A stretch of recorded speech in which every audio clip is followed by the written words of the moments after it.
Good morning public. तर आज माझ्या ब्लॉगचा पहिला दिवस. तसं तर मी न्यू इयरला चालू करणार होतो, बट 31 सेलिब्रेशन दाखवायचं आहे ना तुम्हाला. तर कल करे सो आज कर सो अभी. न्यू इयर सेलिब्रेट करायला मी चाललोय नगरवरनं पी टाउनला, म्हणजे पुण्याला.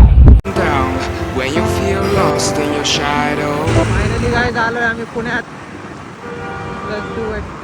पुण्यात आता खूप सारा वेळ झालाय, तर भूक पण लागली आहे. तर आपण पोहोचतोय आता कॅम्पच्या बर्गरला, जो पुण्यात फेमस आहे भरपूर. गाइस लुक चेक करा. आम्ही आलो आता 31 सेलिब्रेट करायला FC रोड.